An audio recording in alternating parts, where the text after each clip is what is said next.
ये तेरा था कि भाई ये तो बहुत पुराना सिलसिला। आज से 5000 वर्ष पहले जब भगवान श्री कृष्ण घुटनों के बल चलते थे तो माँ यशोदा ने कन्हैया से कहा, बोले कान्हा मुंह खोलो, तुमने मिट्टी खाई है। कन्हैया ने गर्दन हिला दी। माँ ने कहा, बोले कान्हा मिट्टी खोलो, मुंह खोलो, मिट्टी खाते हो। तो एक ही बात है, मिट्टी और मुंह खोलना। मुंह खोलोगे तो मिट्टी निकलेगी और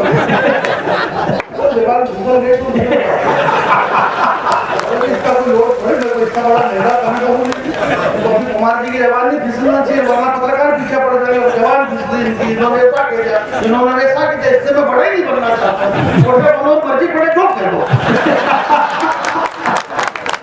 उनके आदमी से बोल नहीं सकता, बहुत ज्यादा बड़ा हो गया तो आदमी पानी पता से नहीं खा सकता। इसलिए छोटे बन के तो भगवान कृष्ण जी ने कहा, मैया यशोदा ने कहा, भगवान कृष्ण ने जब अपना मुंह खोला तो वो योग शक्ति से योगेश्वर हो गए।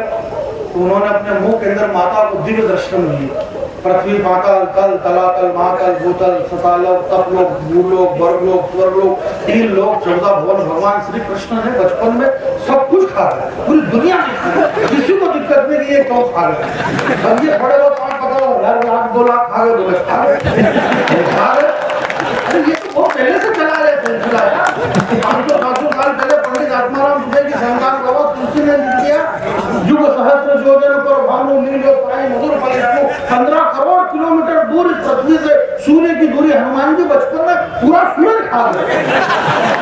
आज समय में भी भक्ति नहीं हो तो तीनों लोग भय हो गया, बचपन में पूरा सूर्य खा गए। देवरान करी विनती जब छाड़ दियो रवि कृष्ण निवारो, 33 करोड़ देवताओं ने मिलकर एक साथ बिहार सारी बोला, तब जाके भाई ने मुंह खोला। पूरी दुनिया खा गई, हंसने की बात नहीं है। अगर मान लो हनुमान जी वो सूर्य अभी तक मुंह में से नहीं निकालते तो क्या होता, पड़े रहते हैं अंधेरे में। वगैरह तो अंधेरे में होता, मालूम पड़ा किसकी गाड़ी में कौन किसकी चाबी उछल रही है अंधेरे में, गाड़ी किसकी और चाबी किसको पता ही नहीं चलता। इस अंधेरे में किसका लिफाफा कौन लेके भाग जाता मालूम पड़ता। बहुत पहले से चले आ रहे हैं, सामान्य सी बात है। ऐश्वर्या राय, मुक्ता मुखी, लारा दत्ता और प्लेन का छोकरा, मेरी 5-7 कविता एक साथ चलती है। मेरे को मालूम नहीं पड़ेगा कौन सी वाली कहाँ खत्म हो गई है और कौन सी वाली कब शुरू हो रही है।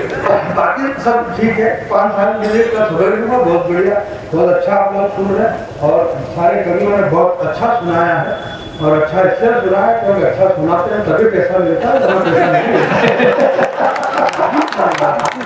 सामान्य सी बात है, सामान्य बातों में इतना नोट नहीं लेना चाहिए। संचालन महोदय की आधी ताकत तो इसमें लग जाती है।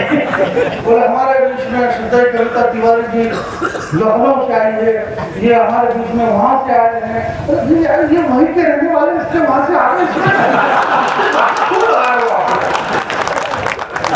कहाँ से आए हो, जो जहाँ से आया है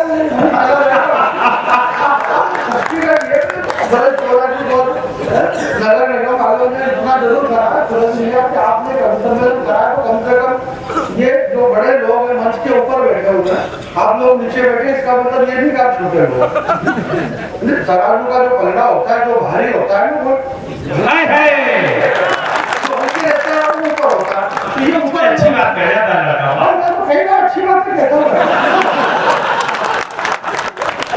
मैं तो अच्छी ही बातें कहता हूँ और इतनी बढ़िया अच्छी बातें कहता हूँ कि लोग इसको मानने लगे अच्छी बातें। परंतु ये बातें बहुत अच्छी बातें हैं कि आप आपके जीवन को इतना मतलब कठिन मत बनाइए, सरल रहिए। सामान्य सी बातें, सामान्य बातों में बहुत सारी बातें हो सकती है। कांग्रेस बीजेपी करने से कुछ भी नहीं होगा, दोनों की स्थिति अच्छी नहीं है। दोनों की स्थिति कांग्रेस वालों से अपने नेता ही समझ रहे, कूद के इधर जा रहे हैं। हर मध्य प्रदेश में इतने कूद रहे, पूछो उनसे उनके नेता नहीं समझते, बीजेपी वालों उनके कार्यकर्ता नहीं समझते। स्थिति दोनों की खराब है। परंतु ये जो कवि सम्मेलन आपने कराया, ये बड़े कवि हैं। ये कवि बड़े का मतलब ये होता है उनके पास में बड़ा ज्ञान है, जहाँ पे आपकी दृष्टि नहीं पहुँचती वहाँ पे इन कवियों की दृष्टि पहुँच जाती है। तमाम बड़े कवियों ने, हमारे सारे लोगों ने, कविता जी वगैरह सबने कहा, बोले ये राजस्थान की सरजमी है। अब ये इतना रुपया बिगड़ा आपको रुपये लगे और आपको ये जानकारी मिली कि ये राजस्थान की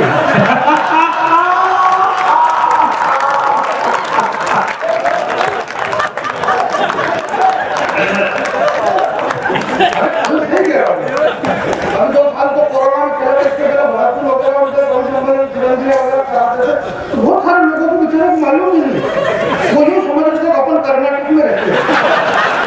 फिर कभी समझ बोले क्या करो तो तुरंत ही समझे, हर बोला तुरंत ही क्या करें, बोले तुम क्या समझते, बोले बहुत सारे लोग यूँ समझ रहे अपन आंध्रा या कर्नाटक में रहते हैं, बोले फिर एक काम करो कवि सम्मेलन करो, ये कवि सम्मेलन करो, कवि सम्मेलन से हमें इतनी बड़ी बड़ी बातें प्राप्त होती है, ऐसी जानकारियां मिलती है, ये राजस्थान के शहरों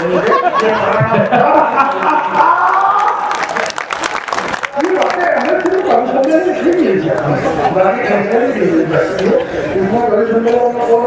है माँ सरस्वती के मंच पे ऐसे झूठ बोलता नहीं है मेरे बड़े भैया बैठे हुए और मेरा भाई बैठा है, मेरे भाई ये कहाँ रहते हैं, मैं कहाँ रहता हूँ, मेरे पिताजी कहाँ रहते थे, क्या मतलब यार कौन किसका भाई कैसे हो गया, हमारे में उठा जबरदस्ती भाई भाई भाई भाई करती है, हमारे नाटक इसलिए हो गया कि हमने जबरदस्ती जो भाई नहीं था उसको भी भाई बोल दिया, तो आज ये भाईगिरी चलती है इस देश के अंदर, इसलिए जो जिसका भाई है उसी को भाई रहने दो, हमारा भाई नहीं है, कोई गुजरी नहीं है। ऐश्वर्या राय इसका मुख्य धारा और प्रेम का चोपड़ा, क्या गजब का बनाया मालिक ने तुम्हारा छोड़ा। नहीं बैठे रहिए, लेकिन जो कह रहे हैं उसको मान लीजिए, ये परंपरा नहीं है, माँ शादी का मंच है, उसको बुझा लीजिए। बहुत अच्छा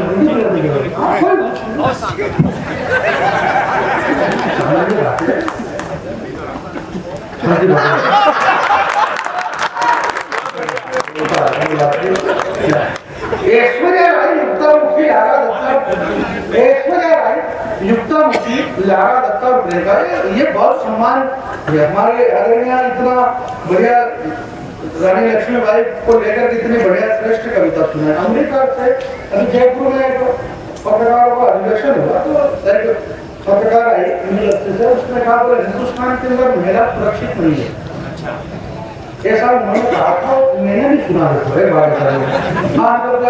आपको किसने कहा, मैंने किसी से सुना था ऐसा, तो मैं आपको कह रहा, तो मैं आपसे ये कह रहा हूँ कि ये मुझसे मालूम नहीं है कि सुरक्षित है कि नहीं है, परंतु मैं ज्यादा तो नहीं जानता हूँ, पर इतना जरूर जानता हूँ इस बड़े मंच से ये बात कह रहा हूँ कि हमारे तो जो बड़े लोग हैं अगर वो गलत भी कर रहे हैं तो उसके पीछे भी कोई बड़ा मैसेज है। इस हिंदुस्तान में जितनी महिला सुरक्षित है शायद उन्हें ये पता ही नहीं है। ना कमाई आमिष भोगी, मैं आपके बीच में एक बात कहना चाहता हूँ मेरे भाई, जब हनुमान जी श्रीलंका के अंदर गए, 1-2 मिनट की बात पूछ लेना, मेरी तबियत खराब है मैं बोल नहीं पा रहा हूँ, इसके बाद भी मैं बोल रहा हूँ, हालांकि इसमें आपकी कोई एहसान नहीं कर रहा हूँ मैं, मेरी तबियत खराब है आपकी तो है नहीं, तो आपको खराब है। हनुमान जी लंका में गए साहब, जो बाबा तुलसी ने लिखा कछु मर्द कछु मिलाए धरी गुरु, चेतन ने कहा बोले भाई साहब धरी गुरु का मतलब क्या होता है, मैंने कहा धरी गुरु का मतलब होता है भावड़ा दूर कर देना, बोले भावड़ा दूर क्या होता है, मैंने इसके लिए गदर फिल्म देखना कि सनी देओल कैसे मारता है, तो हनुमान जी ने खूब मारा उनको, कोई दिक्कत नहीं, मारा मार पड़े, अतिशय भूखा भूख लगी थी, उन्होंने वृक्ष के फल तोड़े, वृक्ष उखाड़े, शाखाएं तोड़ डाली, हनुमान जी को ब्रह्मास्त्र में बांध के देखना आया, सदा ब्रह्मास्त्र कभी मन की विचार, सारी बातें आपको बता तो मैं बोल दूं तो आपको लगेगी मैं भी विद्वान आदमी, हनुमान जी को लेकर रावण के पास में पेश करा, तो रावण ने हनुमान जी से कहा बोले 2 मिनट का समय देना, मैं अच्छी बात बता रहा हूँ। अमेरिका की एक पत्रकार कहती है और यहाँ भारत में ये निर्भया और दामिनी जो भी रहो मेरे भाई, अनाज के अंदर थोड़े से अगर कंकर गिर गए इसका मतलब ये नहीं कि सारा अनाज खराब हो गया, इस देश में कुछ लोग गलत हो सकते हैं, सब कुछ गलत नहीं हो सकता। रावण भाई बड़ी वाली बात है, इस पर तालियां तुम ज्ञानियों में अग्रज हो, ज्ञानी नाम तुम ज्ञानियों में अग्रज होने के बाद तुमने बहुत बड़ी गलती करी। हनुमान ने कहा क्या गलती मैंने, बोले तुम्हें भूख लगे थे तो तुम्हें भूख लगी थी, तुम्हें फल तोड़ के खा लेना था, 2-4 केले फल फूल तोड़ लेना था, ये वृक्ष क्यों उखाड़े तुमने, ये स्पीकर बंद है यार, हनुमान जी यहाँ पर नहीं आते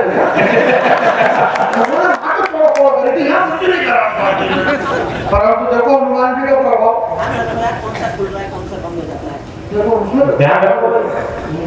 तो रावण ने कहा बोले जो वन विभाग वाले हैं ये तुमसे नाराज है, पर्यावरण विभाग वाले वन विभाग वाले क्योंकि तुमने ये वृक्ष जो उखाड़े हैं, प्रकृति को नुकसान पहुंचाया तुमने, इन वृक्षों को तुमने नहीं उखाड़ना था। तो हनुमान जी ने कहा बोले सही बात करो, गलती तो हो गई वाकई में, मेरे को भूख लगी थी तो 2-4 फल तोड़ के खा लेना था, इन वृक्षों को उखाड़ने की क्या आवश्यकता थी। परंतु अगर कोई बड़ा आदमी कोई बड़ी बात करा, अगर उससे कोई गलती हो गई तो निश्चित उसके पीछे कोई करवा लेते।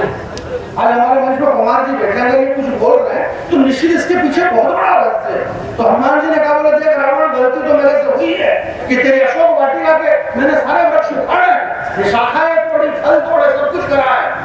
परंतु एक बात सुनना मेरे भाई, ये जो सीता है, ये जानकी, ये जमीन से पैदा हुई है, विधेयी है, और ये जितने वृक्ष खड़े हुए हैं ये भी जमीन से पैदा हुए हैं। अशोक वृक्ष के सारे वृक्ष ये जमीन पे खड़े हैं, इसलिए ये जमीन के पुत्र हैं, और ये सीता भी जमीन की बेटी है।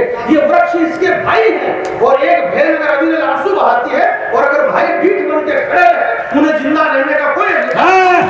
ये हिंदुस्तान में होता है ना, खबरी आंसू शुरू होगी। माता जानकी ने आवाज लगाई, हां लक्ष्मण नहीं तो। जब एक नारी अपने आप में रक्षा के लिए आवाज लगाती है तो एक आमिष भोगी पक्षी अपने प्राणों की आहुति दे देता, पंख कटा देता। ये इसी हिंदुस्तान के अंदर होता है मेरे भाई, और कहीं भी नहीं होता है। ऐश्वर्या राय, युक्तामुखी, लारा दत्ता और प्रियंका चोपड़ा, क्या गजब का बनाया मालिक ने तुम्हारा छोड़ा। तुम सबके सब विश्व सुंदरी का किताब जीती, और ऐसे बताना तुम्हारे साथ क्या क्या जीती। ऐसे बताना तुम्हारे साथ क्या क्या जीती। अरे ऐश्वर्या राय, तुमने सिर्फ सुंदरी शब्द सुना है, विश्व सुंदरी का नाम तेरे बाप ने भी नहीं सुना है। विश्व सुंदरी का नाम सुनेगा तो अपने आप को भूल जाएगी, और विश्व सुंदरी का चरित्र सुनेगा तो तेरी आंखें खुल जाएगी। विश्व सुंदरी बनने के लिए जमाने से जूझना पड़ता है, और विश्व सुंदरी बनने के लिए धड़कते अंगारों में कूदना पड़ता है। चित्तौड़ की महारानी पद्मिनी थी, जिसकी सुंदरता के आगे आईना तक टूट गया था, और पानी में चेहरा देखा था अलाउद्दीन खिलजी ने, उसका भी पसीना छूट गया था। वाह वाह वाह, तुम सुंदरी हो, तुम तो विदेशी कंपनियों के इशारे पे नाचने वाली बंदरी हो। और चला जब संस्कार और संस्कृति को पेड़ों तले ढूंढने का, तो मैंने पत्नी से कहा कि एक काम करो, तुम इस प्रतियोगिता में ट्राई करो। पत्नी ऐसा सब्जेक्ट है जिससे ज्यादा बात नहीं कर सकते, बोलना पता नहीं अब कहाँ क्या जवाब दे। मैंने मेरी पत्नी से कहा बोले जो कटे बाल वाली मैडम है आपको मेरे सामने मारे, बोले अकेली आ रही होगी मैडम, तुझे कैसे पता। तो मेरे खुद मारे ज्यादा बात नहीं करना। मेरी ये बात इसलिए कहती है, अगर मेरी कहता तो सकता मेरे बात नहीं है, वो कोई कह देते तो मैंने कहा भाई के इसलिए इस देश को एक कविता 2 मिनट की मैं पढ़ देता हूँ। इस देश को विश्व सुंदरी प्रतियोगिता के लिए करोड़ों रुपए नहीं खोना चाहिए, और देश में विश्व सुंदरी की जगह झांसी की रानी बनाने की प्रतियोगिता होना।